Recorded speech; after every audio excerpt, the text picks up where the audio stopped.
Hi guys, James at Rampant Lion Reviews again for you today with another beer review. For this one we are going to stick to Japan and we're going to return to a brewery who you've already seen me review on this little round of Japanese beer reviews that I've been doing. And this is a brewery that I rate pretty highly actually.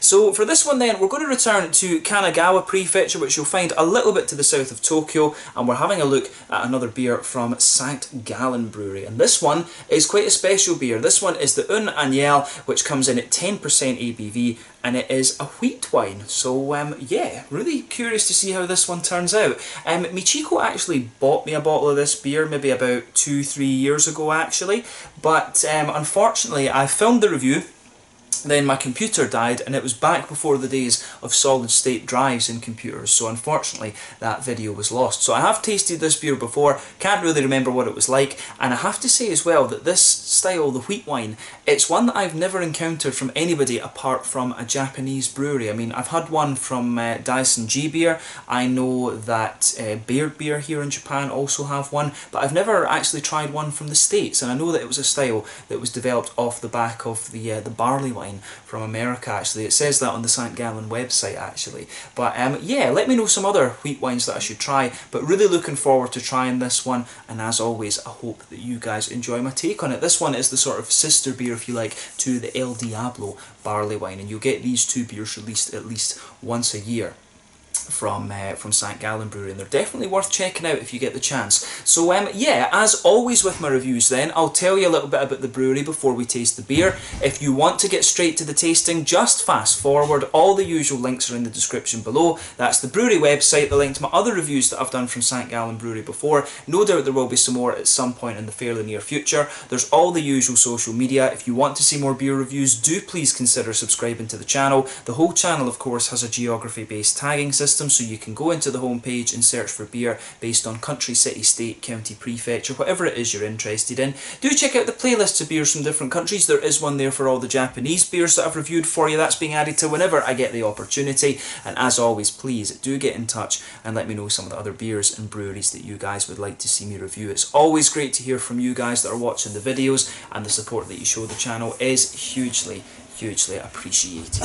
So anyway, to tell you a little bit about Sankt Gallen Brewery then. So as I've told you before, Sankt Gallen Brewery are based in Atsugi in Kanagawa Prefecture, a little bit to the south of Tokyo, and this company is owned by Nobuhisa Iwamoto. So his father Matsuo had been over to the US in 1989, and this was where he discovered craft beer, and he also later experimented with home brewing as well. So Matsuo owned an alcohol shop and he wanted to be able to make his own brew pub, but prior to 1994 in Japan, the tax laws were such that only breweries producing around 2 million litres of beer per year were actually allowed to exist. So in 1992 Matsuo returned to the US and applied for a brewing licence, and this was granted a little bit later on in 1993. Simultaneously though, Nobuhisa opened a brew pub in Roppongi in Tokyo in Japan, where he began brewing non-alcoholic beer, and this actually, there was a loophole in the law that meant that this wasn't prohibited by these tax laws, but the beer that Matsuo was making in the US was imported into Japan and served in the brew pub, and the main reason that they did this was that they wanted people to be able to see how beer was made, and also to have the kind of real deal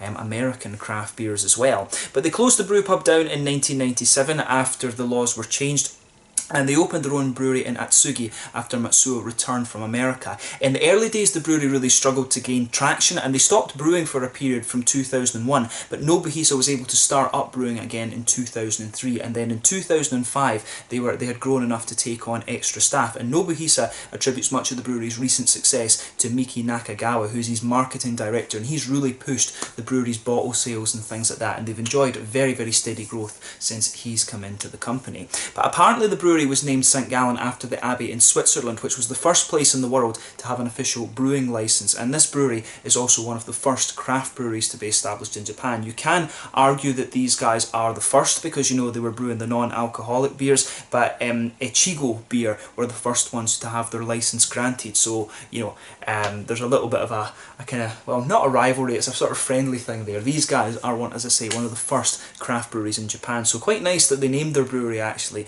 after the first first place in the world to have an official brewing license. So the brewery are known for quite a few of their different beers, but there's one in particular which is called the Unko no Kuro, and this is a beer that was made using coffee beans which come from elephant dung, and the label that they had for this beer showed the whole process taking place, and it was quite funny. But as of December 2019, when I'm filming this review for you, they've produced 115 different types of beer, and they've won a number of awards actually, mainly for their stout beers actually. The chocolate orange stout is one that I've reviewed for you on the channel before, and that was very nice. Recently I reviewed the Fresh Hop IPA, which had their own an exclusive Japanese hop variety from Kanagawa Prefecture, which was really cool. And I've also reviewed the El Diablo from Sankt Gallen before as well actually. So this is a brewery that in my opinion you definitely want to check out. And if you get the chance, then the El Diablo and the Untappd are very, very nice beers to try. And like I say, you don't find too many wheat wines around, so this is one in particular that you should try. But the El Diablo is a very, very solid beer as well. So yeah, that's all you really need to know about Sankt Gallen Brewery for the moment. If you want to learn more, of course, you can check out the brewery website in the description below. You can follow them on Facebook and Instagram to keep up to date with all the latest goings on at the brewery. And of course, you can check out the Rate Beer and Untappd pages to see all the different beers and things like that they've done. So yeah, that's all you need to know. Let's get on and actually have a taste of this beer then. So since I had this one back in like 2016 or so, the artwork has changed a little bit, but it's it's the same style of bottle. The El Diablo comes in a blue bottle that's very much like this, and this one of course comes in the white, but the labels have changed very, very slightly. I'll just wipe the condensation off of this one there. But yeah, there you can see, really nicely presented beer, this one, and as I say, a very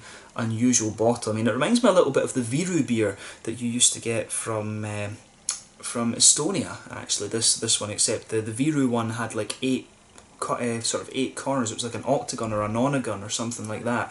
But yeah, nicely presented beer. This one, like I said to you, a 10% wheat wine. This basically it's the same idea as a barley wine, but there's a bit more wheat in the malt base. It says that the hops in this beer are Chinook, Centennial, and Laurel. Laurel, of course, is an American hop. It's known for being quite noble in its character, and you don't see that used all that often, I have to say. But there is the Sankt Gallen Brewery bottle cap on this one. So without further ado, let's get this guy out and we will get on with the tasting. I'm glad that I'm finally able to get a video of this beer out, because this is one, when I'd been in Japan again before, I was never able to actually get a hold of this particular beer. It was always the wrong season, but thankfully Koji and Rika at Liquor Shop Asahiya, they had one left and they kept it for me. So as I always say, or usually say with these Japanese beer reviews, check out their Facebook page in the description below. An awesome little beer shop in Taishibashi Yamaichi in Osaka here in Japan.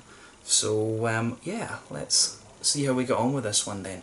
This is actually quite a dark beer. I wasn't expecting it to be quite as dark as this, but yeah, it looks really nice. I mean, when it's a wheat wine, I would have expected it to be a little bit more kind of bright and yellow and things actually. So that's really quite nice, I have to say. I wasn't expecting that from it. So as you can see with this beer, it's poured a lovely sort of mahogany kind of colour. It's almost a little bit coppery as well, to be honest with you. You can see there's just a very thin, foamy, kind of cream coloured layer on this one, and that's fading away very much. Just, you could maybe argue that it's a quarter finger of head, but it really is fading away to just be a very, very kind of thin, foamy layer actually. So I really like how this one kind of goes together, just a little bit darker than I was expecting. I don't know, I can't remember the wheat wine that I had from Dyson G Beer before. I think it was a little bit brighter than this, and I'm sure the one from Baird was a little bit brighter than this actually. But when it's a high malt beer, it's not overly surprising that it would be a little bit darker and thicker like this. If I shine the light through it, the beer does have a good level of haze to it, but I think it's fair to describe this one as sort of coppery and mahogany in terms of its colour. So yeah, interesting looking beer, this one. So take a bit of time and enjoy that. Let's have a look at the aroma now and see how we get on. Oh yeah, straight away with this one, what I'm smelling, I suspect, is the Laurel. I wouldn't be surprised if the Laurel was being used as the kind of bittering hop in this one, because yeah, it's got that nice sort of herbal kind of slightly earthy backbone to it from the hops. But on top of that, you start to get some nice piney resins from the Chinook as well, actually. What's the other one? Was it Centennial? Because it's quite zesty. Yeah, it is. It's Centennial. So yeah, you do get a little bit of that kind of lemony zestiness from that hop as well. So a nice, you know, a nice kind of fruitiness to this one. You know, Chinook's always going to give you a little bit of grapefruit as well. But you know, if I was blind smelling this, I might think there's a little bit of Cascade in there. It's got a little bit of that kind of lighter but juicier grapefruity note that you expect of that hop. I'm quite used to Cascade because of the Schiehallion Lager from Harveston Brewery back home in Scotland. That was one of my kind of local go-to beers, along with Caesar Augustus from Williams Brothers. So if I was blind smelling this, I would probably think that Cascade had been used in here. And I mean, the wheat wine, as I say, you don't see too many breweries producing these days. It's a little bit more of a kind of old school style, actually. So yeah, I like that. I like the aroma of this one. Some nice juicy grapefruits to it, and also a nice little bit of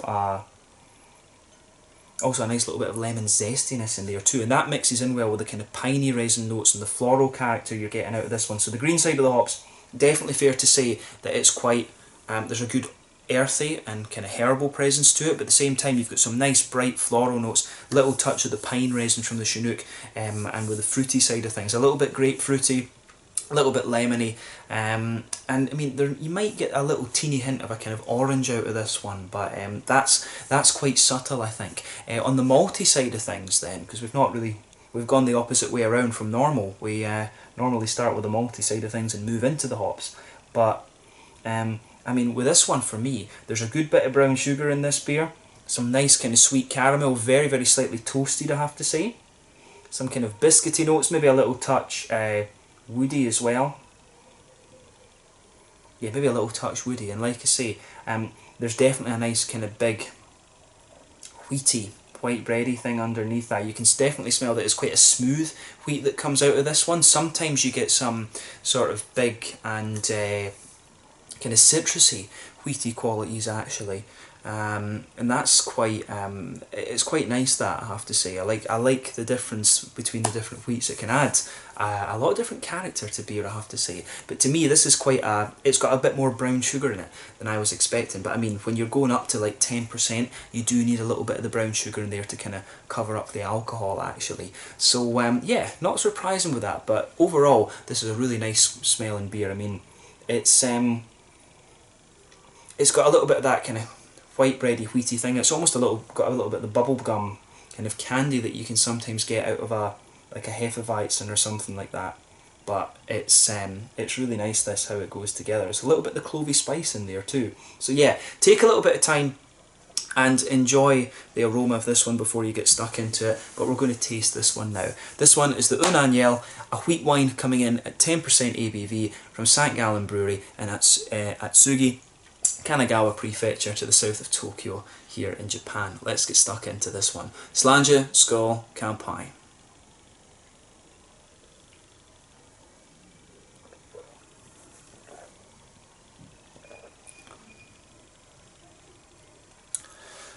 That's really nice actually. You can tell straight away that this is a big boozy beer. First impression of this one is that it's a nice big oily malty beer actually, and you get a little bit of the dark boozy qualities coming out on the front of your tongue right away with this. But you know, this is, to me, this is quite unique. As I say, it must be about 2 years or something since I had a beer of this style actually. You know, it's, as I say, the last one I remember was either the one from Baird Brewing Company or Dyson G Beer, both Japanese breweries. You know, as I say, let me know some American versions of this, because you don't come across these very often, but I like what they've done here.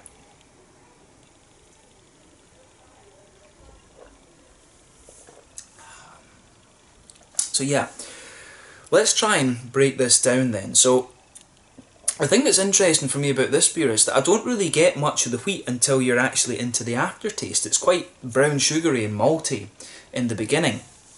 So straight away with this one, for me, it's the big boozy brown sugary notes that come out of this. But the further you go into the aftertaste, you feel the middle of your palate just kind of smoothens out a little bit, and that's where you can get the nice kind of wheaty notes coming out of this one. It's a very, very smooth wheat actually, but the further you go into the aftertaste, you will get a few kind of grainy elements to this beer as well. But the wheat for me, it's not the most kind of astringent wheat that you're going to come across. It's just really quite nice and very, very smooth actually, which is kind of surprising actually. I would have thought it would have a little bit more kind of bite and things to it, but in some ways it's understandable because this is, you know, a big boozy beast of a beer, to be honest.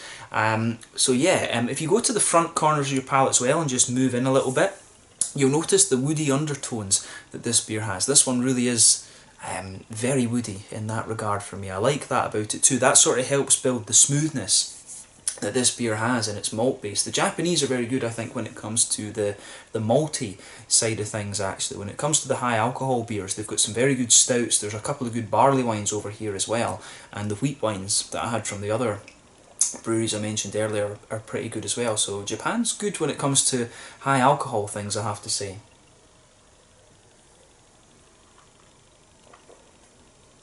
The one thing I would say, that the one exception to that statement in my opinion though is shochu. Never got my head around that. Brutal stuff. But Nihonshu, lovely. Whiskey, lovely. You know, there's a few Japanese gins and things coming out these days which people tell me are very good. Not a big gin drinker though, but yeah, the way that this malt base goes together, I think, is really quite nice. So if you go into the kind of centre of your palate, that's where you get the big brown sugary notes that's covering up the booze. It's quite a thick, kind of dark caramelly note. It's actually got a good element of sort of toasty quality to it as well, and quite a highly caramelised kind of vibe, a little bit more like a kind of treacle thing actually, which isn't what I expected out of it. You do feel the centre of your palate just dry out a little bit because of that. And that's quite interesting, but as you move away from the centre of your palate, you feel the kind of biscuity notes coming out of the you know, coming out of the beer as well, and it does have a little touch of a kind of graininess in the middle of the palate too, which is pretty interesting. So yeah, there's some interesting stuff going on in the malt base of this beer, but it's basically a nice big oily, boozy beast, to be honest with you. That's a good way to describe the malt base on this one. The wheaty notes that are there, as I say, they're a little bit more prominent in the aftertaste, but you don't get the kind of candied note that you can sometimes get from like German Hefeweizens and things. You don't really get that kind of bubblegummy quality out of this one. It's the caramel and the brown sugars that are providing a lot of the sweeter aspects of this beer.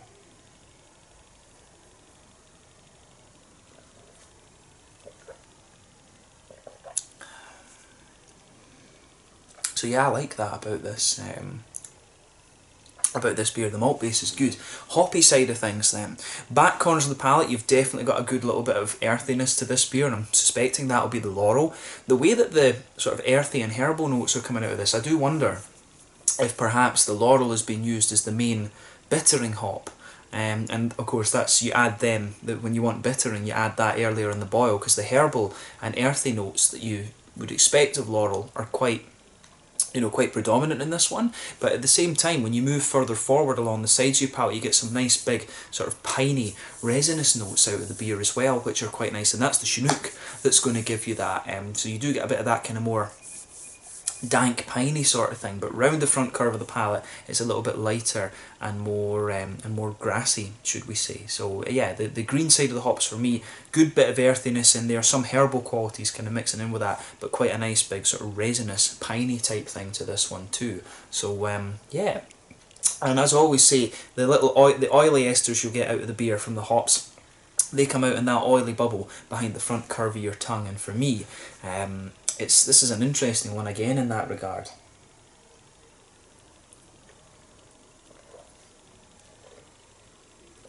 So yeah, the fruitiness is quite different in this compared to what you would think from the aroma. If you go to the back of that oily kind of fruity quality that you have to this beer, there is definitely a bit of that darker grapefruit, and you know the Chinook is the one that's going to give you that. But as you move further forward, it kind of evolves a little bit to become a little bit more kind of lighter and juicy in those notes. The orangey quality that I was picking out in the aroma, that's not really present in the flavour for me. You do get a little bit of the kind of lemony notes and a sort of that citrusy zest on the kind of front of your palate, but it's nowhere near as prominent as I was thinking from the aroma either. So for me, it's more of the kind of dark grapefruity notes. There's a little bit of a kind of red fruity thing going on to this one as well. You might be forgiven for thinking there's a little bit of a sort of apricot-y flavour to this one as well. There is something it's a little bit like papaya or apricot-y or something like that. There is just a little hint of a kind of lighter, softer, tropical note to the beer, but definitely a little bit of a lemony, zesty note, maybe even a little bit limey on the front of the palate there as well. But yeah, this is quite a big, smooth, malty beast of a beer actually, and it comes across really nicely. And I mean, I think I said the same about the fresh hop IPA from these guys. They got the malt base in that very, very smooth, and you can see from this beer as well that theme kind of continues with Sankt Gallen Brewery. I mean, I remember the El Diablo being a very nice and smooth and oily beer over anything else as well. So yeah, I like how this one goes together. As I say, this is a style I don't get to try too often, so it's a bit difficult to kind of compare it to other beers, as I often like to do. But I think as a standalone beer, they've done a pretty nice job here, and knowing this brewery, it's not overly surprising, to be honest with you. I can't really remember what I would have said in my first review that I filmed of this, but I think they've done a really nice job of this one. So thumbs up to Sankt Gallen Brewery once again for this. I'm glad that I got to film a review for it, and finally it'll get published on the channel. This is a beer that I know I think I wanted to do a kind of dual thing with the El Diablo and the Untappd, but I lost the Untappd video, unfortunately. So yeah, interesting beer. Try it for yourself and see how you get on with it. As I say, I want to review more of this style and get a bit more acquainted with it at some point in the future. But in terms of the mouthfeel then, I think it's fair to say this beer is pretty full-bodied.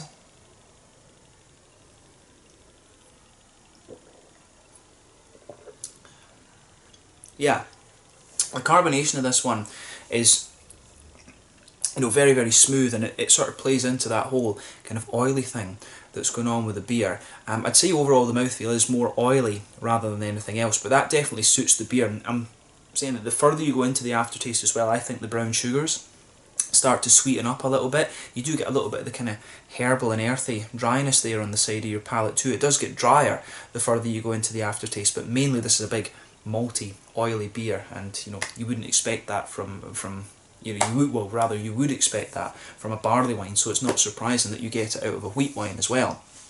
In terms of the hoppy bitterness to this beer, it's got a fair little bit. I would think this one is about, I would say this is probably about 50 or 60 IBUs, come to think of it.